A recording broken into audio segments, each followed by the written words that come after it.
Buenas tardes, estamos en una entrevista para el Colegio Pío XII de la materia español. Está la alumna Carol Candil con nuestro invitado Pablo Maldonado.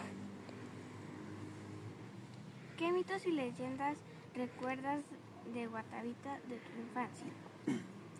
Bueno, hay muchos mitos, muchas leyendas del antiguo pueblo. Yo pasé mi infancia en el antiguo pueblo y pasé mi niñez y parte de mi juventud cuando nos trasladamos para este pueblo. Yo me vine a la edad de 11, 12 años. En el antiguo pueblo pues teníamos el colegio, que era parroquial, y teníamos la escuela.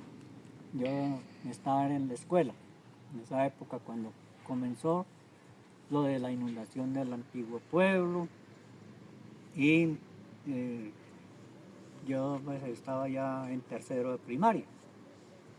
Así fue pues como cuando ya comenzó a llegar, llegó el arquitecto de este pueblo, Jaime Ponce de León, y él se ubicó allá en una de las casas que desocuparon del antiguo pueblo, porque muchos vendieron sus casas y se fueron y fuimos muy pocos los que quedamos. Entonces por eso hicieron este pueblo. Para los que nos quedamos, eso fue un intercambio de las casas que teníamos en el antiguo pueblo por los que nos dieron acá en el nuevo Guatavita. A través de conocer al doctor Jaime Ponce de León, fue que yo conocí también mucho de ritos y leyendas, pero en la escuela también del profesor de ciencias y de historia nos daban clases de los muiscas o de los indios. Allá todavía no se decían de los muiscas, sino de los indios que habitaron en este territorio y el indio Guatavita que se bañaba en oro en la laguna de Guatavita. Entonces ahí fue donde yo comencé a saber de esa historia y a mí pues me interesó mucho la historia. Y ellos a fin de año nos hacían un paseo a la laguna. En ese tiempo no lo tenía la CAR, no estaba cuidado de eso, eso entraba cualquiera, estaban acabando, digamos, con la vegetación, con ese patrimonio histórico que tenemos y cultural de nuestros antepasados. Y resulta que pues dentro de este territorio, lo que es Bogotá, la sabana de Bogotá, que en ese tiempo era Bacatá, antes de que llegara los conquistadores, y resultó pues también con Boyacá, que Boyacá y Cundinamarca durante esos tiempos de los indígenas tenían muy buena relación. Por ejemplo, el Guatavita tenía muy buenas relaciones con el Ramiriquí de Tunja, que aquí era el cacique Guatavita y en Tunja era el saque. Allá no eran caciques, pero quiere decir lo mismo. El saque quiere decir cacique también, y era el que gobernaba allá en Tunja, en Boyacá. Y pues hay mitos de acá, de Cundinamarca, hay muchos mitos, y en Boyacá también hay demasiados mitos porque fue una de las tierras también muy prósperas en la agricultura, lo mismo que aquí en Guatavita. Pues acá en Guatavita pues hay un mito, el de Bochica. Cuando llegó Bochica a este territorio, y que fue el que prácticamente fundó a Bogotá, y comenzó por Bogotá, y Bochica pues también recorrió mucho el país y mucho lo que es el territorio de Cundinamarca y Boyacá. Dicen que él desapareció, Bochica desapareció en Boyacá, que dejó su huella en una piedra, que él les enseñó a los indígenas a tejer, a cosechar también el trigo, cosechaban la cebada, el maíz más que todo, pues el maíz y todo lo que depende del maíz, la chicha y las arepas. Entonces, y hay otro mito que es el de Bachué, que es de, más que todo de Boyacá también, que fue la que pobló la tierra, pero ese mito ya se lo dije a una niña. Y pues está el de Bochica, no sé si quieres que le cuente el de Bochica. ¿Sí? Bueno, entonces Bochica él apareció en este territorio. Él vestía un traje muy a la usanza de Europa, o la usanza de las épocas de Jesucristo. Él venía con esos trajes, una sotana larga, un vestido largo, y él usaba barba larga y pelo, cabello largo también. Entonces él no era muy conocido por esa vestimenta aquí en los indígenas, pero él se ganó el cariño de los indígenas cuando llegó a estas tierras, y porque él comenzó a capacitarlos con los telares, con las cosechas, el sembrar el maíz y construir los bohíos, más que todo en el tejido. Él se dedicó más en el tejido de los telares. Incluso por ahí en Boyacá dejó grabado en una piedra un telar para que la gente se recordaran cómo eran los telares. Después, igual, cuando los campesinos comenzaron a armar los telares con madera rolliza y que eran sujetados al piso, al suelo, para que no se movieran, y ahí era donde ellos hacían, los campesinos hacían sus ruanas, sus gorros y todo lo que ellos vestían, pero anteriormente los muiscas hacían eran sus mantas, las mantas que las traían del Tolima, de Tierra Caliente, que era un trueque que ellos hacían con la sal que llevaban de aquí. Entonces llevaban la sal de aquí de Nemocón, Zipaquirá, la llevaban en panes de sal y llevaban mantas tejidas con el algodón que traían de Tierra Caliente, llevaban esas mantas y las cambiaban, que era el mercado, era el sistema del trueque, cambiaban unas cosas por otras. Entonces cambiaban lo que llevaban de aquí, que era la sal y las mantas, y de allá traían algodón y otras cosas, traían frutas así de Tierra Caliente. Entonces a Bochica le cogieron mucho cariño los indígenas y ellos lo llamaban el civilizador, porque también les enseñaba una religión. Bochica también les enseñaba la religión que tenían los muiscas. Y en ese recorrido, pues también apareció una señora que también les enseñaba cosas de la vida, pero ella enseñaba lo contrario que les enseñaba Bochica. Y realmente esta señora era una señora, digamos, que le gustaban las borracheras, le gustaba andar como en mala vida. Esa señora se llamaba Huitaca, y Huitaca les estaba enseñando a los muiscas otra religión y otras costumbres. O sea, era lo malo de esa época, y el bueno pues era Bochica. Y pues resulta que Huitaca comenzó a enseñarles cosas malas, cosas feas a los indígenas, y cuando estaba Bochica, pues él trató de remediarla, de que no siguiera en eso, con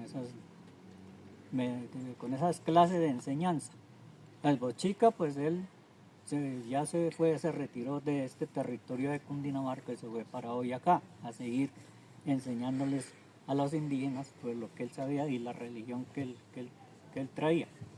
Resulta que cuando Bochica ya desapareció del territorio, él se perdió y no supieron qué se hizo, desapareció, pero dejó la huella ahí en Boyacá, en una piedra de los telares y todo lo que él les enseñaba.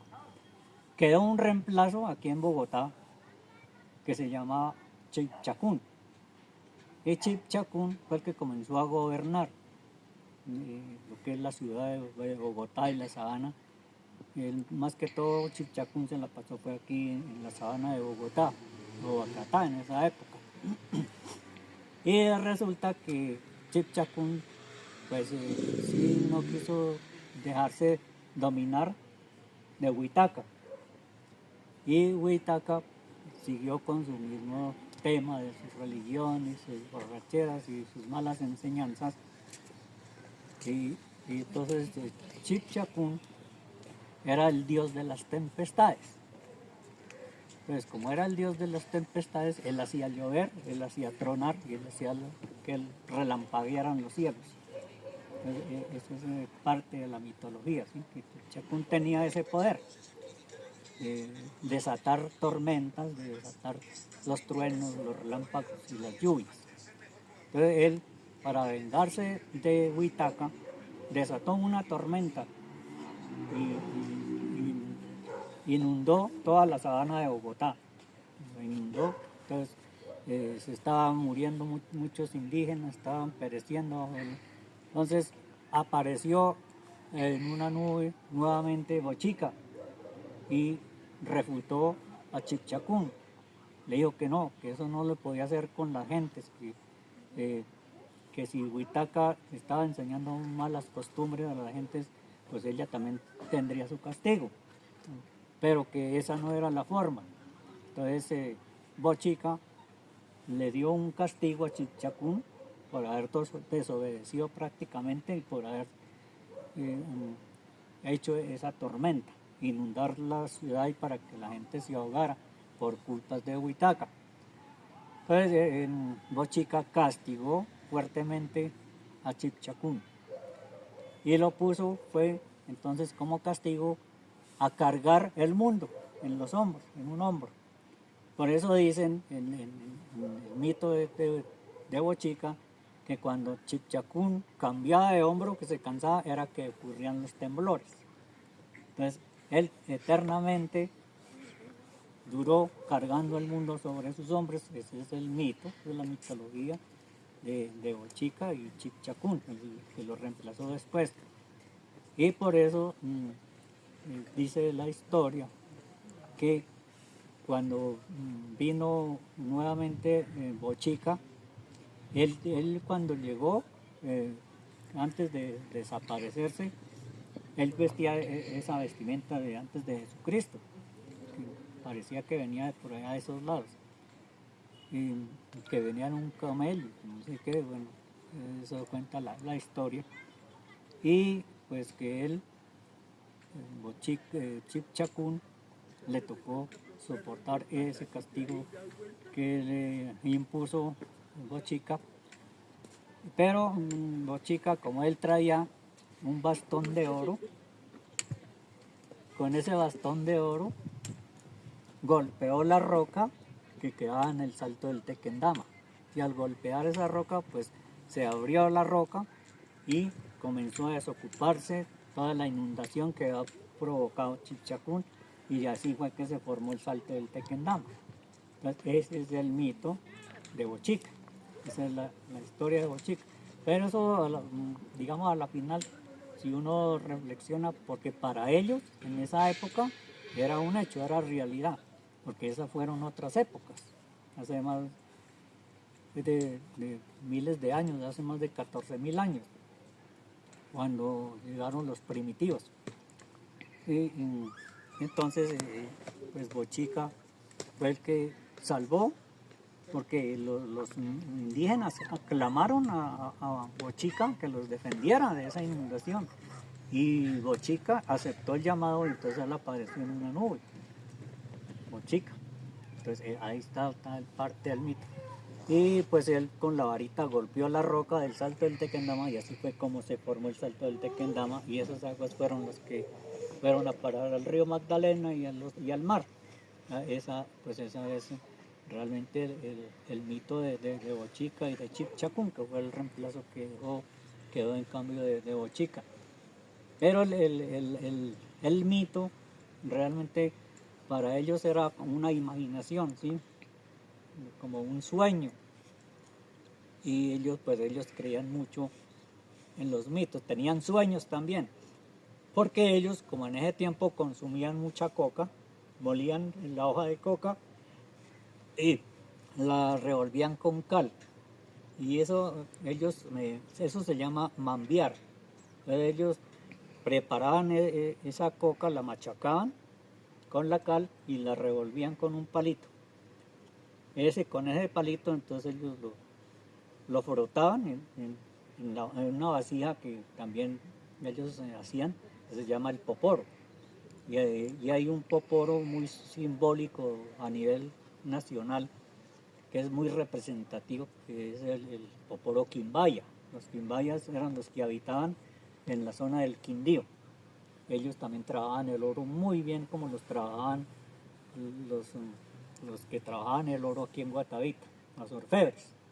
¿Sí? Ellos que hacían los pectorales, las manillas, las narigueras, todo eso, ellos lo hacían en oro acá, que el oro, traían oro en polvo, que el oro en polvo lo traían de Vélez Santander. Y el oro en granitos, así, ese lo traían era de Antioquia. En el sistema del mercado ellos viajaban lejos, lejos. Por eso ellos consumían la coca. No lo hacían por vicio, lo hacían porque con eso no se cansaban y con eso pues podían hacer viajes largos. Entonces la coca era una medicina.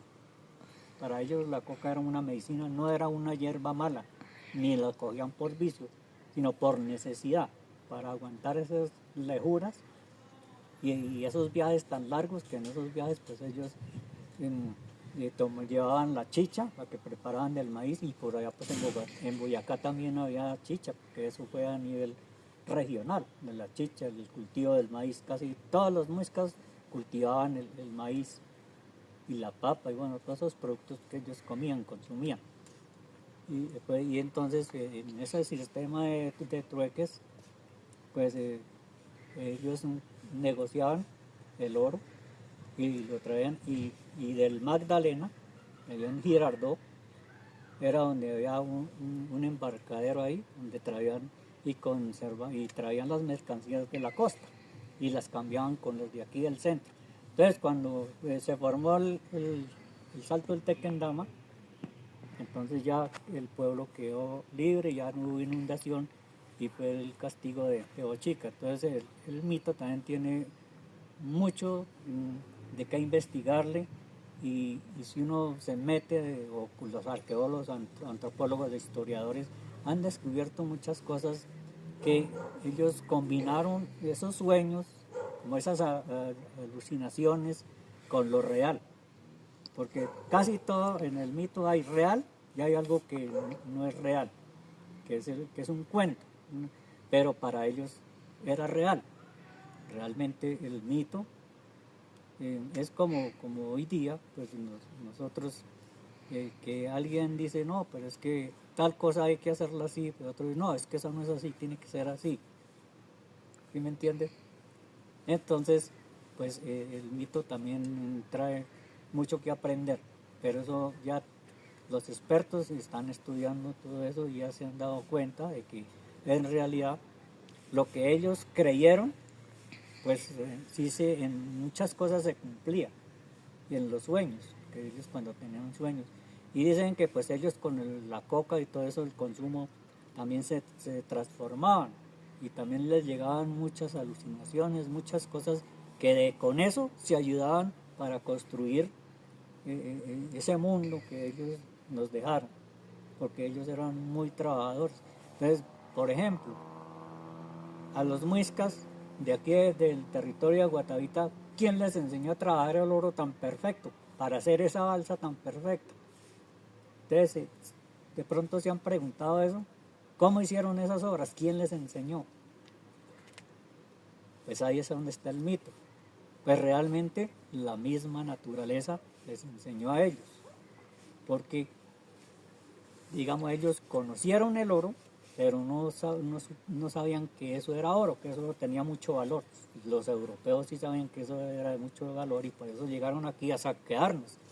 Para ellos era un metal precioso, que ellos lo cogieron para hacer sus ofrendas a los dioses, y los dioses eran pues el agua, Sie, que le decían Sie, pues el sol, Sue, y la luna, Chía. Y el agua pues es la vida, que formaba la vida, y ellos agradecían al agua con esas ofrendas, con los tunjos que hacían en oro, en barro, las ollas, todo eso, que las llenaban de semillas, las llenaban de esmeraldas, de rubíes, todo eso lo traían de Boyacá, muchas cosas de allá. Aquí echaban las semillas de las cosechas, todo eso era lo que hacían en el rito del dorado. Entonces ahí está el mito haciéndose realidad que, por ejemplo, hoy día en la religión que ellos nos trajeron, por ejemplo, Dios, cuando a los apóstoles les arrojó unas lenguas de fuego y los mandó a predicar por todo el mundo, esas lenguas de fuego era la sabiduría que Dios les dio a los apóstoles. Entonces esas lenguas de fuego, y eso hoy en día para nosotros es la sabiduría que nosotros tenemos. Y ellos aprendieron a trabajar el oro a través de muchos años. Y porque ellos se ayudaban también con los quimbayas. Entonces tener mucha relación, mucho contacto con los quimbayas, porque allá también trabajaban el oro. Entonces así fue como ellos fueron descubriendo la materia, todos los elementos, todos los 4 elementos que hay en la naturaleza, y ellos comenzaron a trabajar los elementos y así se dieron cuenta que tal cosa servía para hacer otra, así fue como ellos comenzaron a hacer pues la balsa, los pectorales, todo eso en oro. Los moldes los hacían en piedra, otros moldes los hacían con cera de abejas y carbón molido, que eso ellos lo llamaban en la técnica de la cera perdida. Entonces, ese mito entra a ser parte dentro de esa realidad que ellos tenían en esa época. Por ejemplo, en la alfarería, ellos trabajaban en la alfarería, es el arte de hacer vasijas en barro, ¿sí? Es trabajar el barro. Ellos cuando aprendieron también a trabajar el barro fue por obras de la naturaleza. ¿Y quién les enseñó a ellos a hacer el rollito, a enrollarlo, a hacer la vasija? Pues prácticamente lo aprendieron de las aves, de los pajaritos. ¿Por qué? Porque los pajaritos, cuando hacen su nido, ellos bajan al piso y cogen ramitas, palmitas, y con el pico van subiendo al árbol y comienzan a tejer el nido. Un nido tan perfecto. Entonces ellos aprendieron por observación, ellos se pusieron a observar cómo los pajaritos hacían los nidos. Entonces, así fue como nació la alfarería, o el trabajo de la cerámica, porque ellos comenzaron a imitar esos rollitos de bejucos, de pastico, y hacían el rollo con las manos, cogían el barro y hacían el rollo con las manos y comenzaban a enrollarlo, y así comenzaron a hacer sus vasijas. Entonces, la misma naturaleza, el mismo don que Dios nos dio a todos, que todos tenemos inteligencia. Entonces, ese espíritu, el Espíritu Santo que tenemos hoy día, que son de las 3 personas, Padre, Hijo y Espíritu Santo, el Espíritu Santo es la sabiduría que Dios nuestro Señor nos dio a todo el mundo. Entonces, ese mito también, uno cree, no, que eso es mentira, que eso le metieron ahí. No, eso tenía su razón de ser entre los muiscas, porque ellos eran muy inteligentes y ellos trabajaban muy organizados, tenían sus propias leyes. Por eso los españoles, cuando llegaron a este territorio, quedaron admirados de ese avance que tenían los muiscas, de que eran muy bien organizados, cuidaban mucho el agua, las fuentes de agua, las plantas, los animales. Para hoy en día, ¿qué estamos viendo? Estamos acabando con el agua, estamos acabando con la naturaleza, con la atmósfera. Entonces, mire que el mito también nos trae muchas verdades. Y ellos sí crean mucho en los muiscas, en los mitos, como pues hoy en día ya nosotros no le ponemos ni mucha importancia, porque eso ya no existe, eso fue antepasado. Hoy día con tanta tecnología, pero también la tecnología tiene su más y su menos, ¿cierto? Entonces, otros mitos. Aquí, por ejemplo, en Guatavita, en el territorio de Guatavita y Cundinamarca, tenemos 5 lagunas. No solamente la aquí del cacique de Guatavita. Ellos también hacían un recorrido por 5 lagunas. 5 lagunas en este territorio. ¿Cómo? ¿En la de Huasca? En la de Huasca, sí, que fue la primera laguna de Huasca. Después, las 2 lagunas del Siacha. Entonces, ahí van 3. Hay otra laguna que es de Teusacá, yendo para la Calera. Y otra que queda detrás del cerro de Monserrate, por allá un pueblito que se llama Ubaque. Entonces, en esas 3 lagunas, ellos hacían un recorrido 2 veces al año, o en las lunas, porque en ese tiempo no lo llamaban año. sino lunas. Entonces esas lunas hacían 2 recorridos y en esos 2 recorridos invitaban a todas las tribus cercanas, todos los caciques, y eso era un rito sagrado para ellos. Entonces, en ese recorrido y empezaban de aquí de la laguna de Guatavita hasta Ubaque, y en Ubaque se devolvían. Entonces, y había un premio, el cacique de Guatavita les daba un premio al primero que llegara a la laguna que iban. El primero que llegara a coronar allá, le daban un premio, el cacique de Guatavita le daba un premio que era una corona hecha en oro. Entonces lo coronaban, lo premiaban por haber llegado de primero, porque eso era un recorrido a pie y eche carrera a llegar de primero para ganarse ese premio que les daba el cacique de Guatavita. Y mucha gente moría en el intento.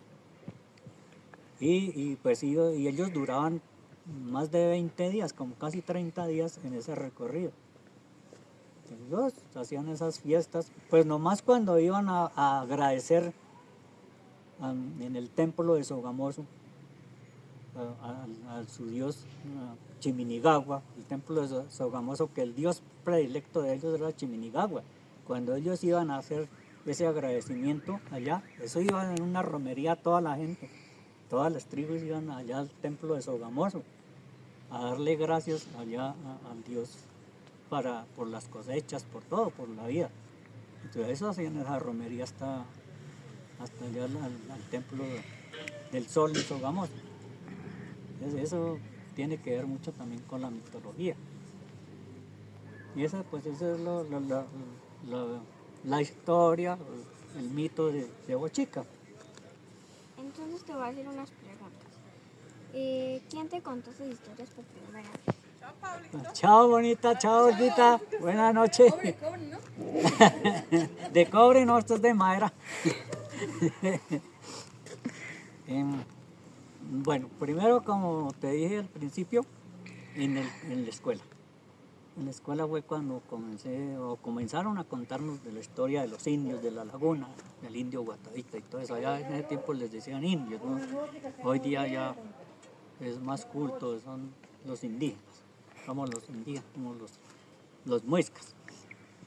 Y después, cuando llegó el arquitecto Jaime Ponce a construir este pueblo, yo me la pasé prácticamente con él.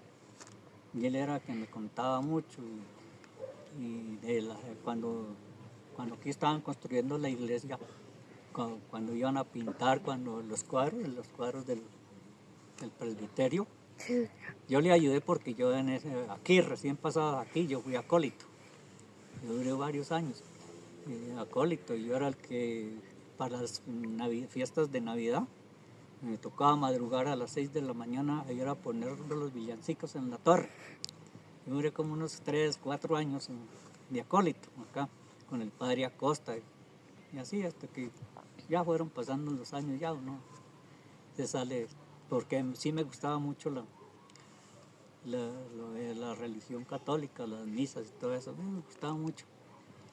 Y pues ahí fue con el doctor Jaime Ponce. Bueno, después de la esposa del doctor Jaime Ponce, doña Berta Ponce León, ella tenía muchas amistades, tenía unos puestos, unos cargos allá también con las élites de Bogotá, y ella se conocía mucho con el Museo del Oro, con el Banco de la República, con el Museo de Artes y Tradiciones, con Artesanías de Colombia, bueno, y ella nos vinculó a los jóvenes que estábamos aquí en esa época, en Pueblo Nuevo, para capacitarnos en todas esas costumbres y tradiciones. Ella fue la que rescató las costumbres y tradiciones que teníamos en el antiguo pueblo. Eso no fue la alcaldía ni el alcalde, no, eso fue ella. Y ese legado lo dejó, lo pasó para que la alcaldía lo administrara. Pero desafortunadamente las alcaldías como que poco les interesa eso, bueno. Y ahí pues paso a paso, ahí vamos sacando el turismo, pero hay como a grandes trancas. Ahí se va, pero ella fue la que volvió a reactivar la famosa banda de Guatavita. Yo también fui integrante de la banda de Guatavita, yo tocaba percusión. Y sí, muchas cosas, ella fue la que creó el centro artesanal, creó el jardín infantil. Casi la mayoría de cosas ella las organizó aquí con apoyo de la gobernación, con apoyo del SENA y con apoyo del gobierno central, el presidente en esa época. Entonces, gracias a ella es que tenemos esto, gracias y al doctor Jaime Ponce. Y pues ella fue la que nos capacitó por medio de las universidades y por medio del SENA para que nosotros aprendiéramos toda esta historia y todo lo que pasó con el embalse y todo eso. Nosotros, gracias a Dios, pues no la sabemos. Los que quedamos todavía de esa época, porque hoy en día, pues pregúntale a los jóvenes de todo esto que estamos hablando, no, porque también en el colegio, siendo el colegio énfasis en turismo, ellos debían de saber toda la historia, por lo menos saber la leyenda de la casica, nadie se la sabe. Yo yo duré 5 años allá en el Pío XII, después me fui para Potro Largo y últimamente estaba trabajando en alfarería, haciendo vasillitas con los chicos. Uy, los chicos son increíbles, tienen unas aptitudes que ya, digamos, son muy diferentes los muchachos de las veredas que los muchachos del centro. ¿Sí? Ellos tienen un talento increíble. Aquí pues claro también, muy inteligentes, pero yo no sé, allá como que es otro ambiente. Aquí ya pues estamos acostumbrados que al turismo, que a la gente, entonces ustedes los jóvenes ya quieren otra cosa. Es que ni siquiera, por lo menos los del campo, ya no les interesa mucho la agricultura, entonces ellos quieren ir para la ciudad hoy día, ¿no? Y pues eso así fue como yo aprendí, o muchos de los jóvenes de esa época aprendimos mucho de la historia y del traslado y del embalse. ¿Alguna otra pregunta? ¿Cuál es la leyenda de Guatavita o mito que más te gusta y por qué? A mí todos. Es que todos son interesantes y todos tienen que ver con nuestro medio ambiente, con nuestra vida. Porque es que hay mucha historia y mucho mito. Por ejemplo, aquí en el embalse, en el Tominé, había un asentamiento muisca que era que lo mandaba el cacique Guatavita. Aquí existían 3 capitanías que hoy día son conocidas, que es los Tomines y Chaleche, pero en esa época no tenían ese nombre. Algunos sí, pero más que todo era en lengua chipcha. Por ejemplo, había uno que se llamaba Tumine, no Tomine, Tumine en lengua chipcha. El otro Tuneche y el otro Chaleche, que todavía se conserva, ¿no? El Chaleche. Aquí hay Chaleche de Sesquile y hay Chaleche de Guatavita.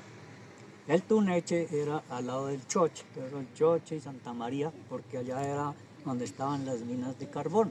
En ese tiempo se sacaba mucho carbón para llevar para Bogotá, para las fábricas de jabones, bueno, para varias fábricas llevaban mucho carbón de acá. Y había muchos transportadores, muchos carros llevando carbón, y de ahí fue donde surgió también la famosa fiesta de la Virgen del Carmen, por los transportadores, que era muy famosa la fiesta del Carmen aquí en el pueblo de Viejo, como aquí también. Esa tradición, pues, ahí se ha mantenido, lo mismo que la Semana Santa.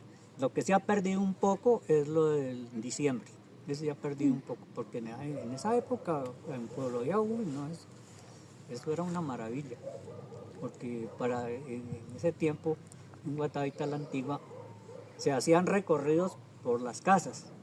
Entonces en esos recorridos, como aquí a veces se vestían unas niñas de la Virgen, los niños de San José, los pastores, y en los burritos montaban a la Virgen y San José cabresteaba el burrito y se iba pasando casa por casa, y ahí en cada casa entraba uno a ver los pesebres. En ese tiempo se hacían los pesebres, entonces entraban y se rezaba algo de la novena, se cantaban los villancicos, y en algunas casas nos daban un refrigerio, nos daban un pedazo de mantecada y así, ¿sí? Cada casa nos daban algo, cada sector que le tocaba el rosario, y así dentro de las 9 noches, y se finalizaba ya en el 24, que terminaban las novenas, pues en el teatro, en el teatro de San José, allá en el antiguo pueblo. Aquí también se hacía, pero se ha perdido ya mucho esa tradición. Eso también es una fiesta muy pomposa. Y muchas fiestas religiosas y patrias también se han perdido acá. ¿Crees que esas historias tienen algo de verdad? ¿Esas qué? Esas historias. Sí, claro. Las historias sí, porque son hechos reales. O sea, esos son tradiciones orales que son transmitidas oralmente por los de los indígenas, fueron transmitidas a los europeos, a los cronistas. Y los cronistas a su vez escribieron esas historias. Y de los abuelos fueron transmitidos a los hijos, y por eso nosotros sabemos cómo se hacía la mazamorra, cómo se hacían las arepas y todos los juegos tradicionales de esa época, que el trompo, que el yoyo, que el santo del lazo y las canicas, todos esos juegos tradicionales se acabaron prácticamente también, ya eso no existe. Entonces todo eso nos enseñaban nuestros propios padres, eso es una tradición, todo eso de cultura es una tradición. Entonces por eso yo digo que eso fue real. Muchas cosas fueron reales, muchas fueron mitológicas, como hay leyendas, como la de la cacica. Eso fue una leyenda también, que fue parte real y también fue parte de mito, porque en el mito pues cuando dice que ella se echó a ahogar a la laguna, y que cuando el cacique mandó que le rescataran la esposa, cuando ella se suicidó, porque eso fue un suicidio que ella cometió con la pequeña hija. Entonces mandó, el cacique Guatavita mandó a un jeque en esa época era un sacerdote, a que se metiera a la laguna, buceara y le buscara a la esposa. Y después salió el jeque y dijo que no, que ella ya estaba desposada, o sea que se había casado con el dragón rey de la laguna. Ahí entra algo del mito. Y el rey de la laguna pues era la serpiente que existía en la laguna, porque ya pues ella estaba muerta, pues no la podía sacar. Entonces le salió que ella estaba casada con el dragón rey de la laguna, lo que dice ahí en la leyenda, ¿no? Ahí en el muro. Y pues te dijo que también pues que le recuperara a la hija. Entonces no, la hija ya estaba con la mamá disfrutando allá de su nuevo hogar con el dragón rey de la laguna, y que ya no tenía ojos.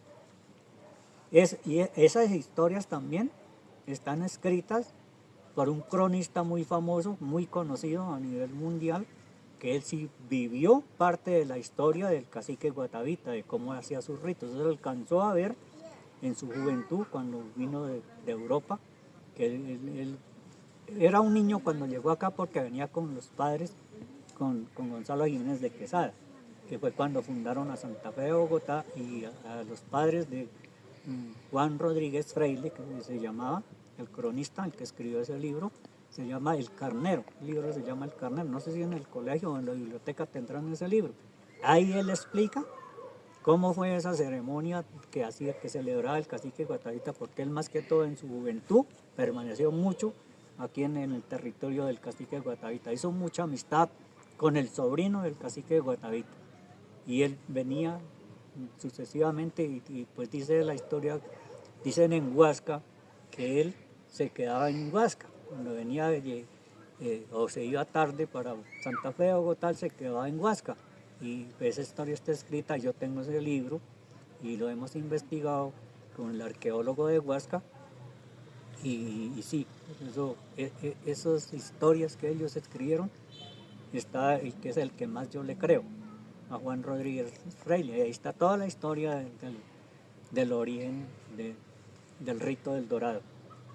Entonces de ahí yo también aprendí, porque he leído libros, yo he leído muchos libros de los arqueólogos y antropólogos que han descubierto también muchas cosas. Entonces eso sí fue real, porque cuando comenzaron a arreglar, la CAR cogió la laguna, porque esa no tenía vigilantes ni nada, iba todo el mundo allá, y eso la estaban acabando con la biodiversidad que tiene la laguna, la estaban acabando, y la CAR cogió y la recuperó.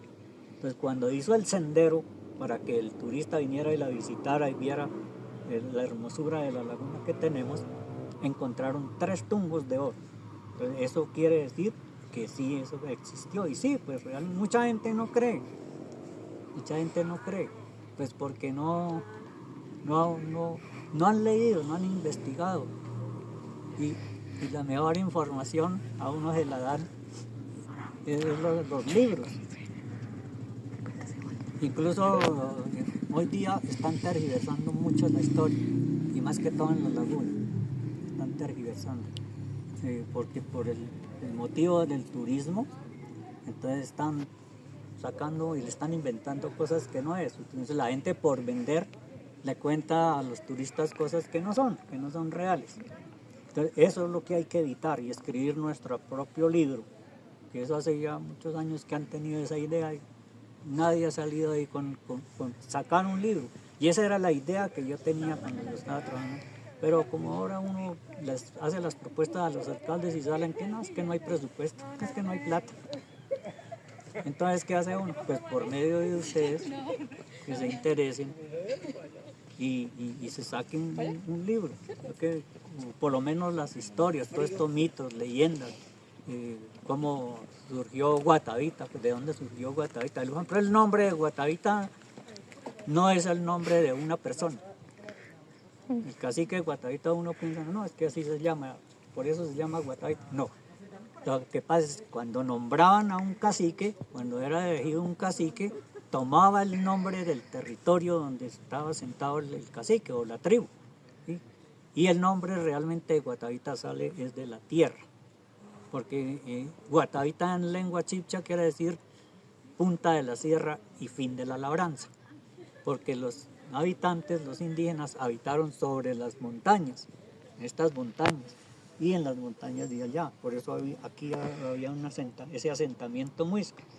Y arriba en Guandita también había otro asentamiento muisca, porque por el Guandita se refiere también mucho al territorio, a la labranza, porque Gua en lengua chibcha quiere decir una cosa en lo alto, en la montaña. Ta quiere decir labranza, el trabajo que ellos hacían era la labranza, cultivaban la tierra, todo el territorio. Y Vita, que quiere decir fin, en lengua chibcha. Entonces el nombre de Guatavita sale del territorio, de la tierra. Y el cacique lo que hacía era, que quedara de cacique, tomaba el nombre de Guatavita, por eso se llama la laguna de Guatavita y el cacique Guatavita. Pero él tenía su nombre propio en esa época. Y por ejemplo aquí en Guatavita, cuando llegaron los españoles, aquí hubo un sistema que se llamó el mestizaje. Fue que hubo la unión entre blancos, indígenas y los africanos, los negros. Entonces ahí se hubo un revuelto ahí, por eso nosotros somos mestizos. Y de ahí surgió Guatavita realmente. Por eso aquí pues dicen los libros también, los cronistas, que en Guatavita había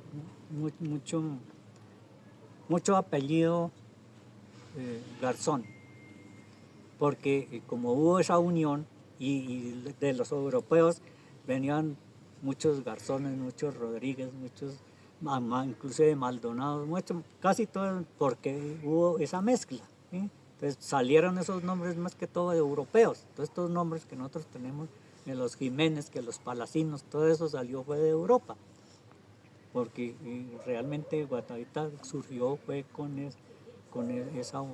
esa mezcla que hubo entre los blancos, que eran los europeos, los indígenas y los negros. Eso hubo esa mezcla. Y ahí fue donde surgió pues Guatavita. Realmente eso fue el mestizaje. Hola, Buenas Pablito, noches. buenas noches. Buenas, ¿Cómo les hola, va? Pablito, ¿qué hacen? ¿Qué mensaje le darías a las nuevas generaciones sobre la importancia de conservar estas tradiciones? Mire, cuando nosotros nos vinimos del antiguo pueblo, hubo un desarraigo total. Más que todo para nuestros ancianos, nuestros abuelos, nuestros padres. Ellos lo que sufrieron para venirse, para separarnos antiguo pueblo, ellos sufrieron mucho, hubieron muchas lágrimas. Y uno, pues uno pequeño, pues uno pues a la final uno feliz. Ah, no, que nos vamos para otro pueblo, qué chévere, no hay que, sí. Pero el desarraigo fue terrible, o es terrible porque aún se conserva el desarraigo total, porque no tenemos ese sentido de pertenencia. Nosotros aquí no tenemos pertenencia por lo que tenemos, por la riqueza que tenemos, por todas esas historias, por todo este paisaje. Esta arquitectura atrae mucha gente. Entonces aquí perdimos todo eso porque también hay un cáncer terrible en nuestro municipio, que es la envidia y el egoísmo. Entonces no dejan trabajar, ni hacen ni dejan hacer. Entonces yo pues lo que quiero es que pues ustedes, los jóvenes, van a tomar el mando de este municipio. Tarde que temprano, ustedes son los que van a dirigir este pueblo. Ustedes son los que van a contar todas estas historias, todas estas anécdotas, a pasear la gente para mostrarles esta belleza que es el único aquí en Colombia. Que todo este pueblo es totalmente diferente, que hay pueblos muy lindos, eso sí, ¿para qué? Por eso Colombia tiene mucha biodiversidad y mucho que conocerle, mucha riqueza, que ojalá no, pues no lo vayan a acabar. Y mantener ese sentido de pertenencia, inculcarles a ustedes ese sentido de pertenencia, que hay que cuidar lo que tenemos para que se siga manteniendo y que siga progresando, que siga llegando más gente. Aquí debía de llegar muchísima gente. Por ejemplo, en el asentamiento que había en el antiguo pueblo, allá en el Valle del Tominé, hay un cementerio indígena. Hay un patrimonio arqueológico que prácticamente se perdió. Yo estuve con una familia hace 3 días, que ellos querían ir a conocer. A mí me dio fue tristeza. Eso se está cayendo y es un cementerio hecho en piedra, unas piedras lajas grandotas, incrustado en la roca, en la tierra. Y eso era tapado. Entonces eso abrieron, saquearon eso. Y de unas vasijas que sacaron de allá y unos restos son los que están en el Museo Indígena, ¿cierto? Eso, incluso cuando estaba el padre Acosta, a él le vendieron un poco de vasijas, que son las que están en el Museo del Oro, porque en ese tiempo él fue el que instaló el Museo Indígena, el padre Acosta, él fue el que creó el Museo Indígena. Y a él le vendieron un poco de vasijas que sacaron de allá. Entonces, ese es un patrimonio arqueológico que debían de recuperarlo, se debía recuperar. Eso ya les toca a ustedes, buscar la forma, si se puede, porque de aquí a que ustedes ya sean grandes y sean profesionales, ese cementerio ya va a desaparecer, porque se está cayendo por el agua, porque, y desafortunadamente ese cementerio queda dentro del territorio de la energía. Buenas noches. Entonces, ni ellos hacen ni dejan hacer. Y existe el cementerio antiguo también, que tiene unas cruces hechas en piedra por los indígenas y por los campesinos de aquí de Tominé. Ellos tallaban unas hermosas, todavía existen, porque eso se llevaron, se robaron un poco, hacían unas rosas, hacían unas coronas, todo tallado en piedra. O sea, y todavía conservaban lo lítico. El paleolítico y el neolítico, todavía lo trabajaban aquí los muiscas en esa época, incluso los campesinos, porque ellos hacían de una piedra grande, hacían un pozuelo, un alberca, y esos pozuelos los hacían eran prácticamente en las fincas para echarle el alimento al ganado. Y creo que en la casa cural hay un pozuelo en piedra, allá atrás, yo no sé si todavía existirá o no, por allá al lado del jardín, pues al lado de atrás de las rejas esas. Y ese pozuelo estaba en la casa donde nosotros vivíamos. Porque el padre que estuvo ya para el traslado, el padre, si me acuerdo, él tomaba los alimentos en la casa de mi mamá, como ella cocinaba sabroso, entonces, y ella también iba a arreglar allá en la casa cural, a hacerles el aseo y todo eso, porque mi mamá en ese tiempo era muy conocida. Y él quiso llevarse ese pozuelo y consiguió unos obreros y un carro y se lo trajeron para acá. Y lo mismo hay un pozuelo ahí por el pasadizo de los Arcos, ahí pegadito a la escuela. Ese es de Tominé, ese también lo hicieron en Tominé. ¿No ha visto uno bajitico que hay frente al Banco Agrario, por el camellón de los Arcos? Ese lo hicieron en Tominé. Y pues en ese tiempo que llamaban los picapedreros. Ellos trabajaban mucho el lítico, la piedra pulida de la piedra pulimentada. Hay muchos recuerdos. Por ejemplo, estas columnas, estos también son hechos, estas bases, ese es traído de Tominé, eso lo hicieron en Tominé. ¿Y para qué hicieron? Son 8 muros de esos. ¿Y esos dónde estaban? En el puente del río Tominé. Estaban allá. Y las rejas que tenía son las que están en el arco de armas. Y se llama el arco de armas porque son los cañones de los fusiles de la guerra de los 1000 días que los encontraron por allá en Monquentiva. Y esos los cogió el doctor Jaime Ponce y se trajo estos muros, que están 2 aquí, acá abajo, 2 allá, bajando las escaleras para la plaza cívica. Ahí están los 8 muros y ahí se ven donde estaban las argollas, los hierros donde amarraron las rejas. Entonces eso es, y muchas cosas que se han perdido. Entonces, pues que ustedes se metan más en el cuento, que tengan más sentido de pertenencia, que adoren su pueblo, para que siga progresando, porque ustedes son los que realmente van a vivir acá, van a tener sus hijos acá, y tienen que conservar esta historia. Ahorita, por ejemplo, los de la caseta, los de turismo, con los que yo estoy trabajando, ellos están sacando un magazine, ¿sí lo han visto? Un magazine con la historia de Guatavita. Ellos les ha dado mucho éxito. Y como los editores de ese magazine, yo les he ayudado mucho, les he contado mucha historia.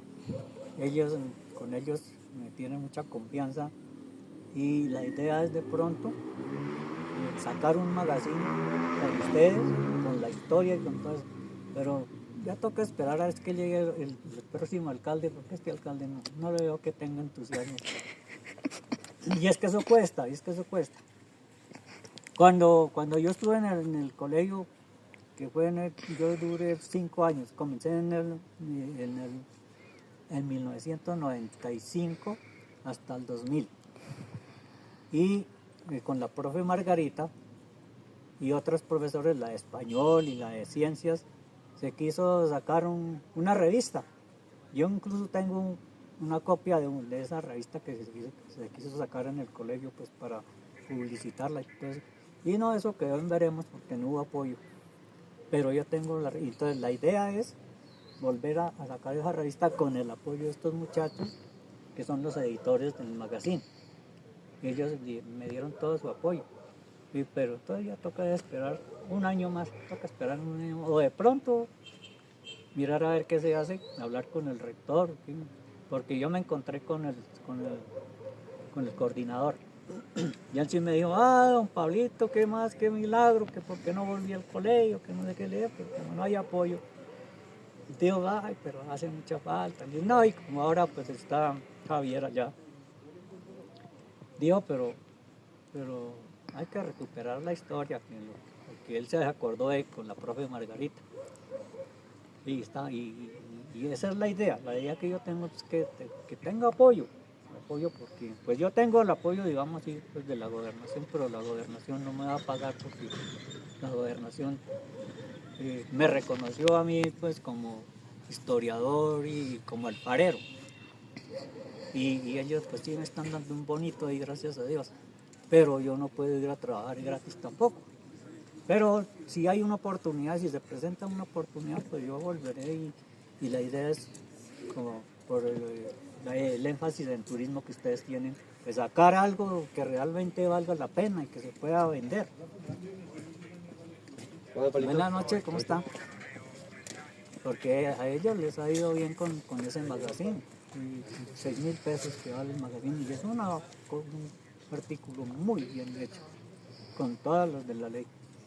Esa es la idea que yo tengo, que ojalá haya apoyo, que el alcalde se ponga la mano en el corazón y ayuden. que ayuden, ¿no? Para recuperar todas estas tradiciones y costumbres. Y más que todo en un colegio que es énfasis en turismo. En ese tiempo, nosotros con la profe Margarita formamos un grupo, una asociación con todas las de la ley y la gobernación nos ayudó. Y a donde íbamos a presentarnos con nuestros productos, yo llevaba lo de alfarería, todo hecho en barro. Ella llevaba todos sus productos que hacía con el porcelanicrón, con las pinturas, con los tapetes, bueno, hartas cosas, había muy bonitas. Y siempre nos llevábamos el primer puesto. Pero llegó un alcalde, pues, hasta ahí llegó el impulso, se acabó todo eso. Entonces, pues sí, yo creo que los profesores, el colegio, que pongan un poquitico más de entusiasmo a nuestra historia. Y ustedes, por ejemplo, yo cuando voy a Potrero Largo, los chinos son encantados que les cuente, que les diga la historia. Y, bueno, incluso los puse a que se aprendieran la leyenda de la cacica. Sino que también, pues, porque no hay apoyo, no volví. Cada que me encuentro con los chicos, incluso les estoy debiendo unas vasijas que no las pude quemar porque el horno pues ya lo tienen arrumado, ni siquiera hubo un sitio donde instalarlo. Yo me la pasé 2 años rogándole al alcalde que hubo un sitio. Yo ya me cansé y no volví por allá. Pero me está yendo bien con estas niñas con la caseta de turismo. Entonces, esa es mi recomendación, pues que insistan allá con el rector, y bueno, que recuperar la historia, que sacar un libro. Eso se intentó en esa vez, pero no, tampoco hubo apoyo, pero se puede, eso se puede, no hay cosa imposible. Desde que haya voluntad, todo se puede hacer. Muchas gracias. No, para servirles.